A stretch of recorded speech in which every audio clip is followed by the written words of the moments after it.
त सर गाडीहरु पनि ठोक्दै ट्रिपुटी गयो बर्दुबई पार्कतिर यस्तो घुम्दै आएको यहाँ एउटा दिदी एक्लै बस्दै हुन्छ हेलो दिदी हजुर बहिनी भन्नु हजुर दुबई आउनुभएको कति भयो ए म दुबई आएको त भयो नि बहिनी 7-8 वर्ष 7-8 वर्ष भइसक्यो नि भन त बहिनी मैले भिडियो बनाउँदैछु हजुरलाई केही फरक त पर्दैन नै पर्दैन गराउनु भिडियो केही फरक पर्दैन अनि कहाँ काम गर्नुहुन्छ नि हजुरले म यहाँ रोला स्वीट होटल रेस्टुरेन्ट्समा काम गर्छु अहिले चाहिँ अलि रेनोभेसन चलेको छ 2 दिन जति रुममा रेस्ट रुममा छु त्यही भएर एक्लो फिल भएर यतातिर आएर बसेको रुममा बस्दा बोरिङ भएर अनि यहाँ दुबईमा त कति बोयफ्रेन्ड बनाउँछन् हजुरले बनाउनु भएन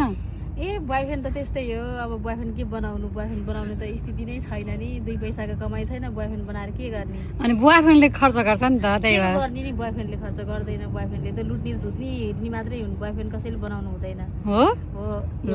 छेडीको लागि हो त्यो युजर इन थ्रो गरिदिन्छन् बोयफ्रेन्डले विश्वास भएको र राम्रो केटी हुन्छ नि बोयफ्रेन्ड कसैले नि बनाउँदैन दुबईको माया 2 दिनको हो 2 दिनको हो दुबईको माया एयरपोर्टसम्मको त्यसपछि एक्लो माया उता नेपाल गइसकेपछि त्यस्तो त्यही भएर बनाउनु भएन अनि कोही साथी थिएनन् साथी कोही पनि छैनन् अब एक्लै अब बसेको छु बेड स्पेसतिर अनि झ्याउ लायो एक्लै आएर यतिकै बसेको अनि रेस्टुरेन्टमा काम गर्न लाग्नु भएको पनि धेरै भयो होला है भयो म वेटरै काम गर्छु अरू वेटर क्यासियरहरू गर्छु त्यसमा त हजुरलाई इङ्ग्लिस कतिको आउँछ नि दिदी आउँछ होला है ए बहिनी इङ्ग्लिसको कुरै नगरौँ हामी नेपालीको इङ्ग्लिस के नै छ र बहिनी सर र गाडी हारेर गइङ ठोकिँदा ट्री फुटिँदा हेर यही हो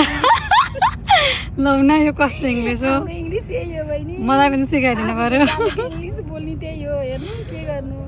हाम्रो नेपालीको इङ्ग्लिस त्यही छ मलाई टिचिङ गर्न पर्यो तपाईँसँग ए मसँग त्यही हो टिचिङ मेरो त सर र गाडी हारेर पनि ठोकिँदा ट्री फुटिँदा हेर